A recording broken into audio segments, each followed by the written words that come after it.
പ്രിയപ്പെട്ടവരെ, എല്ലാവർക്കും നമസ്കാരം.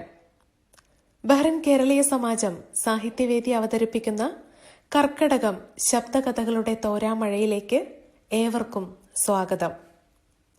പ്രശസ്ത റഷ്യൻ സാഹിത്യകാരൻ ഫ്യോദർ സോലഗബിന്റെ വെളുത്ത പട്ടി എന്ന കഥയാണ് ഇന്ന് വായിക്കുന്നത്. അദ്ദേഹത്തിന്റെ തന്നെ വരികളിലൂടെ. ദൈവമേ, വാക്കിനടിമയായ സാധുവും ദുർബലനുമാണ് ഞാനെങ്കിൽ, മണ്ണടിയും വരെ പണിയെടുക്കണമെന്നാണ് എൻ്റെ വിധിയെങ്കിൽ, ഒരേയൊരു പ്രാർത്ഥനയിൽ സ്വയം അതിവർത്തിക്കാൻ എന്നെ അനുവദിക്കണമേ. 8 വരി കവിത എനിക്ക് എഴുതണം, തെളിഞ്ഞ നാളം പോൽ അതെരിഞ്ഞു നിൽക്കണം.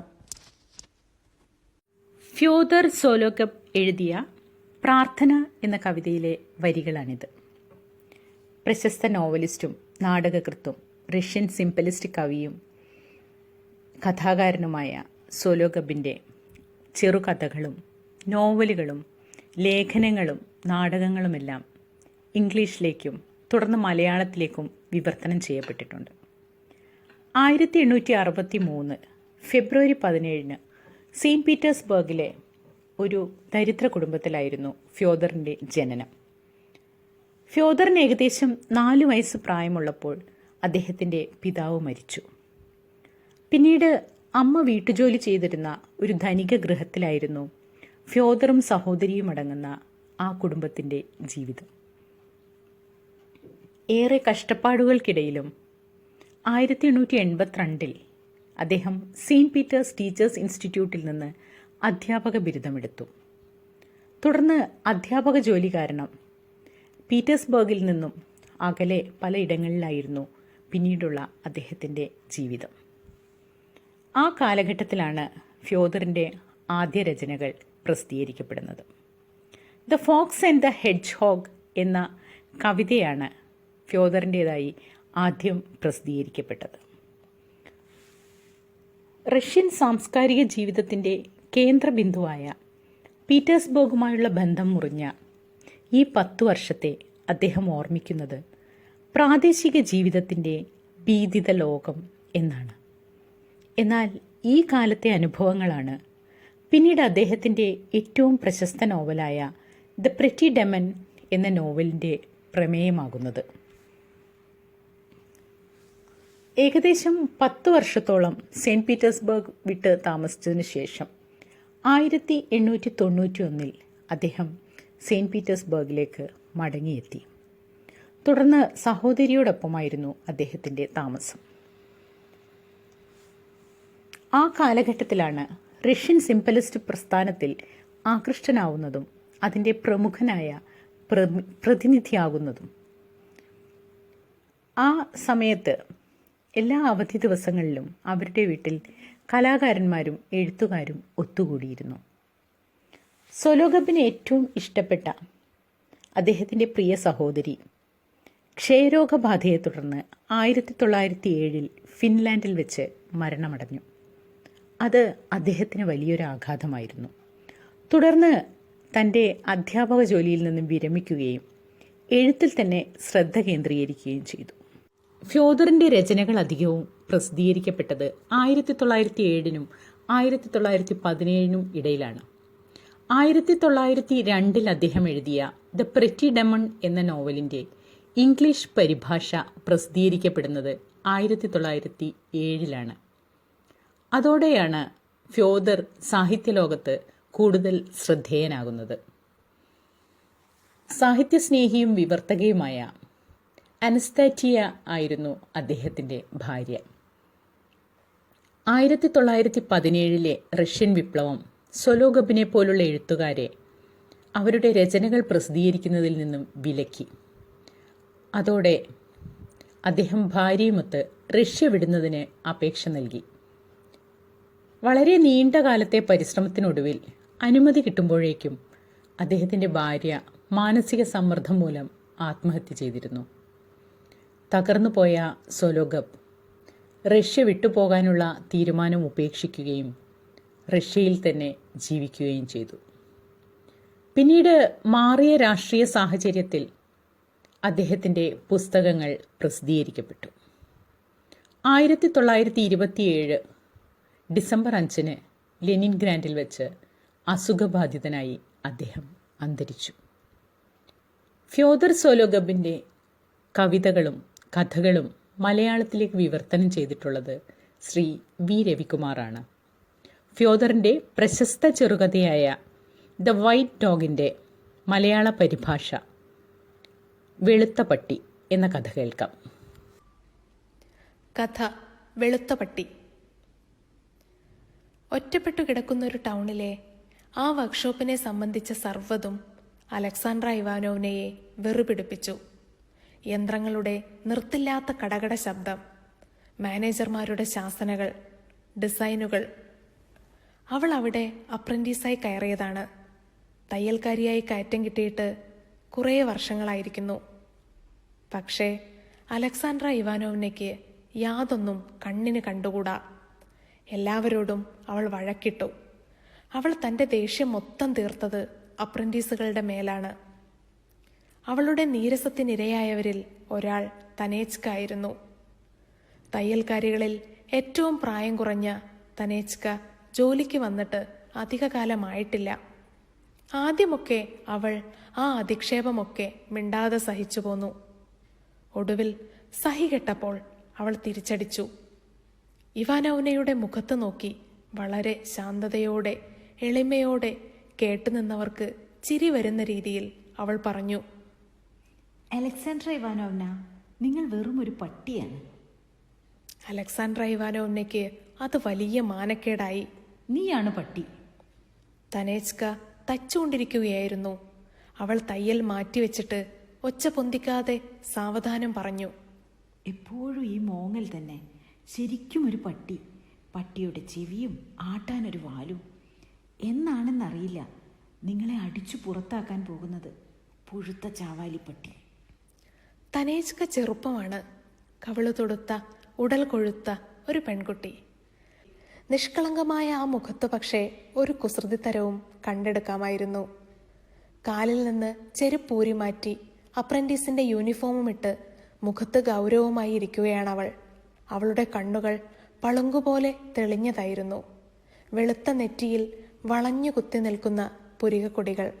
ദൂരെ നിന്ന് നോക്കുമ്പോൾ കറുത്തതായി തോന്നുന്ന കടും തവിട്ടു നിറമായ നീളൻ മുടി ആ മുഖത്തിന് ചട്ടമിടുന്ന പോലെ വീണുകിടന്നിരുന്നു. തനേച്കയുടെ ശബ്ദം തെളിഞ്ഞതും ഇമ്പമുള്ളതും വശ്യവുമായിരുന്നു.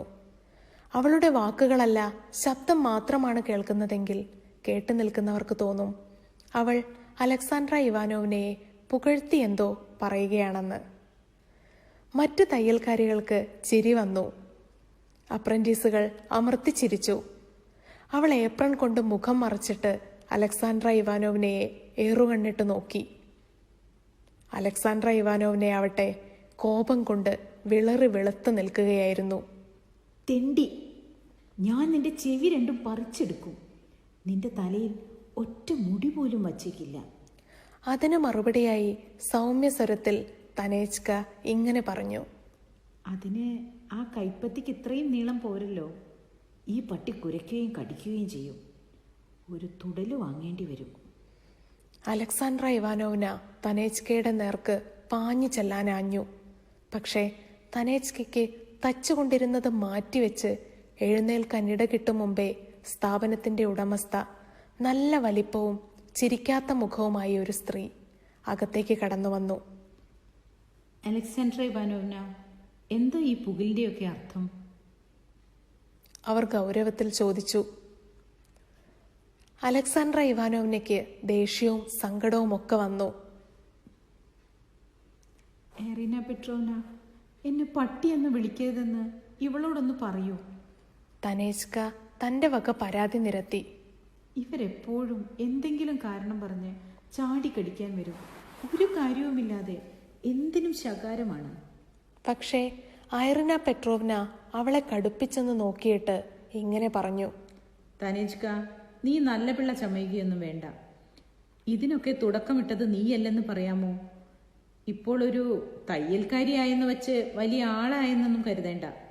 നിന്റെ അമ്മയെ ഓർത്തിട്ടാണ്. അല്ലെങ്കിൽ തനേച്കയുടെ മുഖം ചുവന്നു. എന്നാലും പെരുമാറ്റത്തിലെ ആ അയ്യോ പാവത്വം അവൾ കൈവിട്ടില്ല. ഇത്തവണ ക്ഷമിക്കണം ഐറീന പെട്രോവന, ഇനി ഇങ്ങനെ ഉണ്ടാവില്ല. എന്നാലും എൻ്റെ മാത്രം കുഴപ്പവുമല്ല. അലക്സാണ്ട്ര ഇവാനോവ്ന വീട്ടിലെത്തിയത് ദേഷ്യം കൊണ്ട് ജ്വരം പിടിച്ച പോലെയാണ്. തനേച്ക തൻ്റെ ദൗർബല്യം കണ്ടുപിടിച്ചിരിക്കുന്നു. പട്ടി, അതെ, ഞാനൊരു പട്ടി തന്നെ. അതിന് അവൾക്ക് എന്തു വേണം? അവൾ പാമ്പോ കുറുക്കനോ ആണോ എന്ന് ഞാൻ നോക്കാൻ പോയിട്ടുണ്ടോ? അവൾ എന്താണെന്ന് എനിക്കും വേണമെങ്കിൽ കണ്ടുപിടിക്കാം. പക്ഷെ ഞാൻ അതും പറഞ്ഞ് നടക്കില്ലെന്നേ ഉള്ളൂ. പട്ടി എന്താ മറ്റു ജന്തുക്കളെക്കാൾ മോശമാണ്. തെളിഞ്ഞ വേനൽക്കാല രാത്രി ആലസ്യത്തോടെ നിശ്വസിച്ചു. അടുത്ത പാടങ്ങളിൽ നിന്ന് വീശിയെത്തിയ ഒരിളം തെന്നൽ തെരുവുകളിലൂടെ കടന്നുപോയി. തെളിഞ്ഞും നിറഞ്ഞും ചന്ദ്രൻ ഉദിച്ചുയർന്നു. വളരെ പണ്ട് മറ്റൊരിടത്ത് സ്വാതന്ത്ര്യത്തോടെ ഓടി നടക്കുകയും ഈ മണ്ണിൽ തങ്ങൾ അനുഭവിക്കുന്ന വ്യഥകളോർത്ത് ഓരിയിടുകയും ചെയ്തിരുന്ന വന്യജന്തുക്കൾക്ക് വീടായ വിപുലവും പരിത്യക്തവുമായ പുൽമേടുകൾക്കുമേൽ ഉദിച്ചുയർന്ന അതേ ചന്ദ്രൻ. ആ സ്ഥലത്തെന്ന പോലെ, അതേ കാലത്തെന്ന പോലെ, അതേ ചന്ദ്രൻ. ഇപ്പോഴും അപ്പോഴെന്ന പോലെ അവളുടെ കണ്ണുകൾ ദാഹം കൊണ്ടെരിഞ്ഞു. അപ്പോഴും വന്യമായിരുന്ന അവളുടെ ഹൃദയം ആ ടൗണിലും പുൽമേടുകളുടെ മഹാവൈപുല്യമോർത്ത് ഞെരിഞ്ഞു. ഒരു കാട്ടുജന്തുവിനെ പോലെ ഓരിയിടാനുള്ള നീറുന്ന ദാഹം കൊണ്ട് അവളുടെ തൊണ്ട ചുട്ടുപൊള്ളി. അവൾ വസ്ത്രം മാറാൻ പോവുകയായിരുന്നു. എന്ത് കാര്യത്തിന്? എന്തായാലും ഉറക്കം വരാൻ പോകുന്നില്ല. അവൾ വരാന്തയിലേക്കിറങ്ങി. നിലത്തു പാകിയിരുന്ന ഇളം ചൂടുള്ള മരപ്പലകകൾ ചവിട്ടടിയിൽ ഞരങ്ങി. അവയിൽ വീണുകിടന്നിരുന്ന മരപ്പൊടിയും മണൽത്തരികളും അവളുടെ കാലിടകളിൽ അഹിതകരമല്ലാത്ത ഒരിക്കിളിയുണ്ടാക്കി. അവൾ പുറത്തേക്കിറങ്ങി. വാതിൽപ്പടിയിൽ സ്റ്റെപ്പാനിയുടെ അമ്മൂമ്മ ഇരിക്കുന്നുണ്ടായിരുന്നു. കറുത്ത ഷാളും പുതച്ച് ഉണങ്ങിച്ചുരുണ്ട ഒരു കറുത്ത രൂപം. അവർ തലതാഴ്ത്തി കൂനിപ്പിടിച്ചിരിക്കുകയായിരുന്നു. തണുത്ത നിലാവത്ത് ചൂട് കായുകയാണവരെന്ന് തോന്നി. അലക്സാണ്ട്ര ഇവാനോവ്ന അവരുടെ അടുത്ത് ചെന്നിരുന്നു. അവൾ ഏറുകണ്ണിട്ട് ആ വൃദ്ധയെ തന്നെ നോക്കുകയായിരുന്നു. തൻ്റെ കൂടെയിരിക്കുന്നയാളിൻ്റെ വളഞ്ഞ വലിയ മൂക്ക് ഒരു വയസ്സിക്കിളിയുടെ ചുണ്ടുപോലെ അവൾക്ക് തോന്നി. കാക്കയാണോ? തൻ്റെ ദാഹവും തൻ്റെ ഭീതികളും മറന്നിട്ട് ഒരു നിമിഷം അവളൊന്ന് പുഞ്ചിരിച്ചു.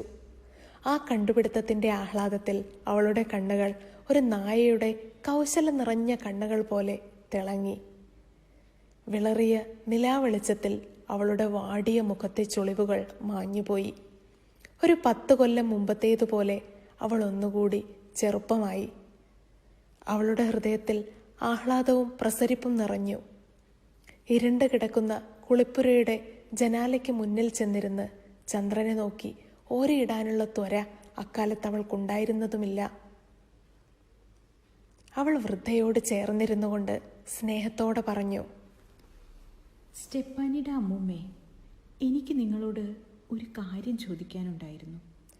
വൃദ്ധ തല തിരിച്ചവളെ നോക്കി. ചുളിവുകൾ ചാലിട്ട ആ ഇരുണ്ട മുഖം കാക്ക കരയുന്ന ഒച്ചയിൽ പറഞ്ഞു, എന്താ മോളെ, എന്താണേലും ചോദിച്ചോ? അലക്സാണ്ട്ര ഇവാനോവ്ന ഒന്ന് അമർത്തിച്ചിരിച്ചു. അവളുടെ മെലിഞ്ഞ ചുമലുകൾ നട്ടലിലൂടെ പാഞ്ഞിറങ്ങിയ ഒരു കുളിരിൽ കിടുങ്ങി വിറച്ചു. അവൾ വളരെ പതുക്കെയാണ് പറഞ്ഞത്, സ്റ്റെപ്പാനിയുടെ അമ്മൂമ്മേ, എനിക്ക് തോന്നുന്നു, നേരാണോ എന്ന് പറയണേ. എങ്ങനെയാണത് പറയേണ്ടതെന്ന് അറിഞ്ഞൂടാ. എന്നാലും അമ്മൂമ്മേ, വേറൊന്നും തോന്നരുതേ. ഞാൻ എന്തെങ്കിലും ഉള്ളിൽ വെച്ച് പറയുന്നതല്ല.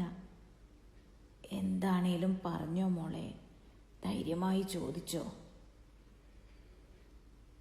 തുളച്ചിറങ്ങുന്ന തിളങ്ങുന്ന കണ്ണുകൾ കൊണ്ട് അവർ അലക്സാണ്ട്ര ഇവാനോവ്നയെ നോക്കി. എനിക്ക് തോന്നുന്നു അമ്മുമ്മേ, അമ്മുമ്മയ്ക്കൊന്നും തോന്നരുതേ, അമ്മുമ്മ ഒരു കാക്കയാണെന്ന്. വൃദ്ധ അവളിൽ നിന്ന് നോട്ടം മാറ്റി. അവരൊന്നും മിണ്ടാതെ ഒന്ന് തലയാട്ടി. ഇപ്പോഴാണ് തനിക്കെന്തോ ഓർമ്മ വന്നതെന്ന മട്ടായിരുന്നു അവർക്ക്. മൂക്ക് കൂർത്ത തല കുനിഞ്ഞു താണു. അവർ ഉറക്കം തൂങ്ങുകയാണെന്ന് അലക്സാൻഡ്ര ഇവാനോവിനയ്ക്ക് തോന്നി. ഉറക്കം തൂങ്ങിക്കൊണ്ട് എന്തോ മന്ത്രിക്കുകയാണവർ. തലയാട്ടിക്കൊണ്ട് മറന്നുപോയതെന്തോ ഉരുവിടുകയാണവർ. പണ്ടുകാലത്തെ മന്ത്രങ്ങൾ. പുറത്ത് കനത്ത നിശബ്ദത പരന്നു. ഇരുട്ടോ വെളിച്ചമോ എന്നു പറയാൻ പറ്റിയിരുന്നില്ല. അവ്യക്തമായി ഉച്ചരിക്കപ്പെടുന്ന പ്രാർത്ഥനാ പദങ്ങളുടെ മന്ത്രശക്തി കടിപ്പെട്ടിരിക്കുകയാണ് സർവ്വതമെന്ന് തോന്നി. ഒരലസ നിർവേദത്തിൽ ആണ്ടുകിടക്കുകയായിരുന്നു എല്ലാം. ഒരു ദാഹം കൊണ്ട് പിന്നെയും അവളുടെ നെഞ്ചെരിഞ്ഞു. അതൊരു സ്വപ്നമോ വിഭ്രമമോ ആയിരുന്നില്ല. പകൽ നേരത്തുണ്ടെന്നറിയാത്ത 1000 പരിമളങ്ങൾ തെളിഞ്ഞു തെളിഞ്ഞു വരികയായിരുന്നു. പ്രാചീനവും ആദിമവുമായ എന്തോ ഒന്നിനെ അവ ഓർമ്മയിലേക്ക് കൊണ്ടുവരികയായിരുന്നു. യുഗങ്ങളായി മറവിയിൽപ്പെട്ടു കിടന്നതെന്തോ. കേൾക്കാൻ തന്നെ ഇല്ലാത്ത ഒരു ശബ്ദത്തിൽ വൃദ്ധ പറഞ്ഞു, അതെ, ഞാനൊരു കാക്ക തന്നെ. ചിറകില്ലെന്നേ ഉള്ളൂ. എന്നാൽ ചിലപ്പോൾ ഞാൻ കാക എന്ന് കരയും. അത്യാപത്തുകൾ വരാനിരിക്കുമ്പോഴാണത്.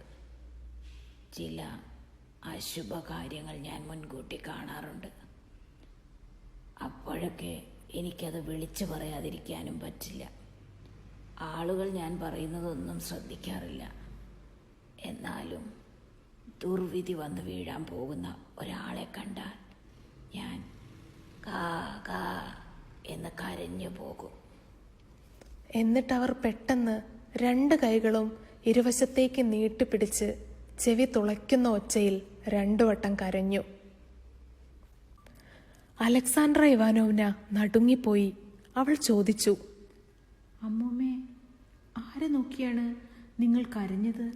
വൃദ്ധ പറഞ്ഞു, നിന്നെ, എൻ്റെ മോളെ, നിന്നെ തന്നെ. അവൾക്കു പിന്നെ അവരോടൊപ്പം ഇരിക്കാൻ തോന്നിയില്ല. അലക്സാൻഡ്ര ഇവാനോവ്ന സ്വന്തം മുറിയിലേക്ക് പോയി. തുറന്ന ജനാലയ്ക്കടുത്തിരിക്കുമ്പോൾ ഗേറ്റിനടുത്ത് നിന്ന് കേൾക്കുന്ന 2 ശബ്ദങ്ങൾ അവൾ ശ്രദ്ധിച്ചു. അതിൻ്റെ മോങ്ങൽ നിൽക്കുന്നില്ലല്ലോ. അമ്മാവൻ അതിനെ കണ്ടോ? ഈ ഒടുവിലത്തെ ശബ്ദത്തിൽ അതേ കെട്ടിടത്തിൽ തന്നെ താമസിക്കുന്ന ചുവന്ന് പുള്ളികുത്തിയ മുഖവും ചുരുണ്ട മുടിയുമുള്ള ചെറുപ്പക്കാരനെ അലക്സാൻഡ്ര ഇവാനോവ്ന തിരിച്ചറിഞ്ഞു. അല്പനേരം മനം മടുപ്പിക്കുന്നൊരു നിശബ്ദത പരന്നു. കണ്ടു, ഞാൻ കണ്ടു. നല്ല വലിപ്പമുണ്ടതിന്. വെളുപ്പ് നിറവും. കുളിപ്പുരയുടെ അടുത്താണത് വന്നിരുന്ന് ചന്ദ്രനെ നോക്കി ഓരിയിടുന്നത്. ആ ശബ്ദത്തിൽ നിന്ന് അവൾ അയാളുടെ രൂപം നിർമ്മിച്ചെടുത്തു. മൺകോരി പോലത്തെ താടി, വീതി കുറഞ്ഞ് ചാല് കീറിയ നെറ്റി, കടുകുമണി പോലത്തെ കണ്ണുകൾ, അകറ്റിവെച്ച കനത്ത കാലുകൾ. എന്തിനാണ് അമ്മാവ അത് ഓരിയിടുന്നത്? നല്ലതിനൊന്നുമായിരിക്കില്ല. അതെവിടുന്ന് വന്നതാണെന്നും എനിക്ക് മനസ്സിലാകുന്നില്ല. അല്ലമ്മാവ, അത് വല്ല ചെന്നായ് മനുഷ്യനുമായിരിക്കുവോ? നീ അതന്വേഷിച്ചു പോകണമെന്ന് ഞാൻ പറയില്ല. അതിൻ്റെ അർത്ഥം അവൾക്ക് ശരിക്ക് പിടികിട്ടിയില്ല. അതിനെക്കുറിച്ച് കൂടുതൽ ചിന്തിക്കാനും അവൾക്ക് തോന്നിയില്ല. പിന്നെ അവൾക്ക് ശ്രദ്ധിക്കണമെന്ന് തന്നെ ഉണ്ടായില്ല. മനുഷ്യന്റെ വാക്കുകളുടെ ശബ്ദവും അർത്ഥവും അറിഞ്ഞിട്ട് തനിക്കെന്തു ഗുണം? ചന്ദ്രൻ അവളുടെ മുഖത്ത് തന്നെ നോക്കി നിൽക്കുകയായിരുന്നു. അവളെ മാടി വിളിക്കുകയായിരുന്നു. അവളുടെ നെഞ്ചെരിക്കുകയായിരുന്നു. ഒരിരുണ്ട ദാഹത്താൽ അവളുടെ ഹൃദയം എരിപൊരി കൊണ്ടു. അവൾക്കിരിക്കെ പൊറുതി കിട്ടിയില്ല. അലക്സാൻഡ്ര ഇവാനോവ്ന വേഗം വസ്ത്രങ്ങൾ അഴിച്ചുമാറ്റി. നഗ്നയായി, ആകെ വെളുപ്പായി, നിശബ്ദയായി അവൾ വരാന്തയിലൂടെ പുറത്തു കടന്നു. എന്നിട്ടവൾ പുറത്തേക്കുള്ള വാതിൽ തുറന്നു. നടക്കല്ലിലോ വെളിയിലോ ആരെയും കണ്ടില്ല. മുറ്റം വഴി ഓടി പച്ചക്കറി തടവും കടന്ന് കുളിപ്പുരയ്ക്കടുത്തെത്തി. ഉടലിൽ തണുത്ത വായുവിൻ്റെയും കാലടിയിൽ തണുത്ത നിലത്തിൻ്റെയും നിശിത സ്പർശം അവൾക്ക് സുഖകരമായി തോന്നി. എന്നാൽ വൈകാതെ അവളുടെ ഉടൽ ഊഷ്മളത വീണ്ടെടുക്കുകയും ചെയ്തു. അവൾ പുല്ലിൽ കമഴ്ന്നു കിടന്നു. പിന്നെ കൈമുട്ടുകൾ കുത്തി വിളറിയ വ്യാകുല ചന്ദ്രനു നേർക്ക് മുഖമുയർത്തി അവൾ നീട്ടി നീട്ടി ഓരിയിട്ടു. കേട്ടോ അമ്മാവ, അത് ഊരിയിടുന്നതാണ്. പിന്നെയും മൂങ്ങുകയാണത്, ആ നശിച്ച ജന്തു. അവർ ബെഞ്ചിൽ നിന്ന് എഴുന്നേറ്റു. ഗേറ്റിന്റെ കൊളുത്തെടുക്കുന്നത് കേട്ടു. അവർ ഒച്ചയുണ്ടാക്കാതെ മുറ്റത്തുകൂടി പച്ചക്കറി തടത്തിനടുത്തെത്തി. ആ 2 പേർ, കറുത്ത താടി വെച്ച കരുത്തനായ മുതിർന്നയാൾ കയ്യിൽ തോക്കുമായി മുന്നിൽ നടന്നു. മുടിച്ചുരുണ്ട പയ്യൻ വിറച്ചും കൊണ്ട് പിന്നാലെ ചെന്നു. അവൻ കൂടെ കൂടെ തിരിഞ്ഞു നോക്കുന്നുമുണ്ടായിരുന്നു. കുളിപ്പുരയ്ക്കടുത്ത് പുല്ലിൽ ഒരു വെളുത്ത കൂറ്റൻ നായ ദീനമായി മോങ്ങിക്കൊണ്ട് കിടപ്പുണ്ട്. ഉച്ചിയിൽ കറുപ്പുള്ള തല അത് ചന്ദ്രനെ നേർക്കുയർത്തിപ്പിടിച്ചിരിക്കുന്നു. അതിൻ്റെ പിൻകാലുകൾ പതിവില്ലാത്ത മാതിരി പിന്നിലേക്ക് നീണ്ടു കിടക്കുകയാണ്. മുൻകാലുകളാവട്ടെ നിവർത്തി നിലത്തമർത്തി വെച്ചിരിക്കുന്നു. ചന്ദ്രന്റെ അയഥാർത്ഥമായ വിളറിയ വെളിച്ചത്തിൽ അതിന് അസാമാന്യമായ വലിപ്പമുള്ളതായി തോന്നി. അത്രയും വലിപ്പമുള്ളൊരു പട്ടി ഭൂമിയിൽ ഉണ്ടായിരിക്കില്ല. കൊഴുത്തു തടിച്ചതായിരുന്നു അത്. തലയിൽ തുടങ്ങി നട്ടെല്ലിനറ്റവും കടന്ന് പല നീളത്തിലുള്ള ഇഴകളായി നീണ്ടു കിടന്നിരുന്ന കറുത്ത പാട് ഒരു സ്ത്രീയുടെ അഴിച്ചിട്ട മുടിയെ ഓർമ്മിപ്പിച്ചു.